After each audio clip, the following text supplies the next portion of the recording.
நான் உங்களுக்கு எதிர்பார்க்க சொல்லல. நான் இப்படிதான் வச்சிருக்கேன். நான் உன்னை இப்படித்தான் பார்க்கிறேன். நான் உன்னை பார்க்கிற கோணம் இது. நீ உலகத்திற்கு, நீ பூமிக்கு உப்பாய் இருக்கிறாய். அப்படியானால் இந்த உப்பு சாரமற்று போனால் எதனால் சாரமேற்றப்படும்? கிறிஸ்துவன் என்கிற தன்மையை நீ இழந்து விட்டால்,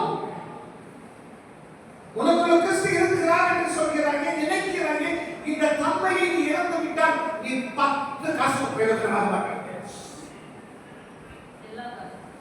செல்லா காசு.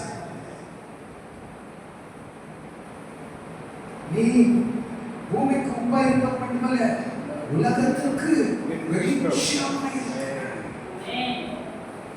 எப்படி ஆதியிலே இருள் இருந்ததோ, அதன் பிறகு தேவன் வெளிச்சத்தை கட்டளையிட்டாரோ, சூரியனை, சந்திரனை, நட்சத்திரங்களை எல்லாம் அவர் அந்த வானத்திலே அவர் ஆங்காங்கே நிறுவினாரோ, அதுபோல இந்த கோணலும் மாறுபாட்டிலும் இருளே வங்கி மண்டி கிடக்கிற உலகத்துக்கு நீங்களும் நானும் ஒளியாக இருக்கும்படிக்கு அழைக்கப்பட்டிருக்கிறோம்.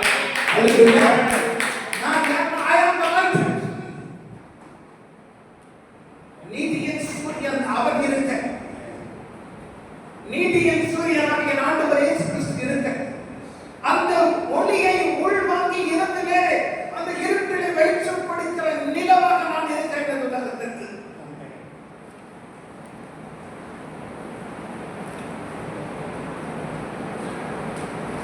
உங்களை இன்னைக்கு ஆண்டவர் இந்த உலகத்திலே ஒளியாக வைத்திருக்கிறார். உலகத்திற்கு ஒளியாக வைத்திருக்கிறார். இந்த ஒளியை நடத்தித்தான் மற்றவர்களை நாம் அழைத்து செல்வதற்கு நாம் வெளிச்சம் தர வேண்டும். உலகத்தில் இருக்கிற எந்த மனுஷனையும் பிரகாசிக்கிற ஒளியாகிய இயேசு கிறிஸ்துவிடத்திற்கு மற்றவர்களை நடத்தி செல்வதற்கு இருளிலே வெளிச்சமாக தங்குதடையின்றி அவர்கள் வந்து சேர்வதற்கு நாம் உதவியாக இருக்கும்படிக்கு நாம் அழைக்கப்பட்டிருக்கிறோம். Who am I? I am a child of God. Who am I? I am the light. மத்தேயு 5:14-17 வாசிக்கிறேன். மத்தேயு 5:16 and 17. இவ்விதமாய் மனுஷர் உங்கள் நற்கிரிகளை கண்டு, நம்மை சுற்றி இருக்கக்கூடிய இந்த சமுதாய மக்கள் நம்முடைய நற்கிரியைகளை கண்டு, நம்முடைய வார்த்தைகளை கேட்டு, நம்ம போடுற ட்ரெஸ் பார்த்து இல்ல, நம்ம வச்சிருக்கிற பெயரை வச்சு இல்ல, நாம் எப்படி வாழ்கிறோம்.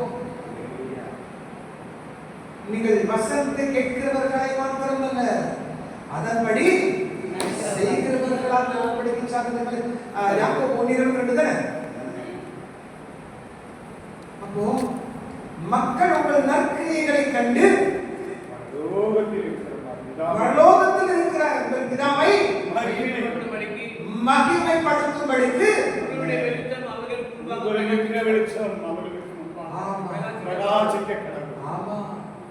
வெளிச்சம், உங்கள் வெளிச்சம் அவர்களுக்கு முன்பாக பிரகாசிக்க கடவுது. சும்மாவா வைக்கலாம், கை கட்டி உட்கார்ந்து பாரு, என்ன நடக்குதுன்னு பாருங்க. அது கொஞ்ச நேரம் பார்த்துட்டு நான் வந்து கூப்பிட்டு வரேன், சரியா? டாடி ஷாப்பிங் முடிச்சுட்டு வரேன்.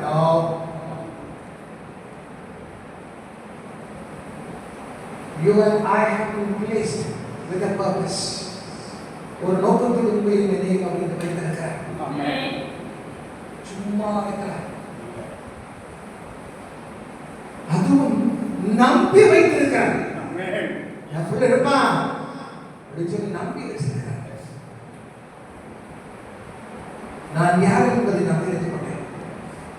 நான் எங்க இருக்கிறேன் என்பதை நான் தெரிந்து கொண்டேன். ஆண்டவரே, இந்த உலகிலே நான் வாழ்வதற்கு எனக்கு உதவி செய்யும். How do I live? நான் எப்படி வாழ்வேன் என்று கேட்டால் அதற்கும் அவர் பதில் கொடுத்திருக்கிறார். கிறிஸ்துவில் இருந்த சிந்தையே உங்களிலும் இருக்க கடவுது. கிறிஸ்துவில் இருந்து செய்ய. The attitude that was in Christ Jesus. கிறிஸ்துவில் இருந்து செய்ய. பிலிப்பு சபையின் மக்களே, ஒருவரோடு அடிச்சுக்கிறீங்களே, போட்டி போடுறீங்களே, வாட் இஸ் ஹேப்பனிங்? என்னையா நடந்துட்டு இருக்குது? அவர்களுக்காகத்தான் எழுதினார், நமக்காகத்தான் எழுதியிருக்கிறார். பிலிப்பியர் கேட்டது 2 அதிகார வசனங்கள் 3 மற்றும் 4. ஒன்றையும் வாதினாவது தாழ்மையினாலே மனத்தாழ்மையினாலே ஒருவருக்கொருவர் தங்களிலும் மேன்மை உள்ளவர்களாக என்ன கடவுள் மனத்தாழ்மை. தாழ்மை உள்ளவர்களிடத்தில் தன்மையிலே இருமை. மனத்தாழ்மை.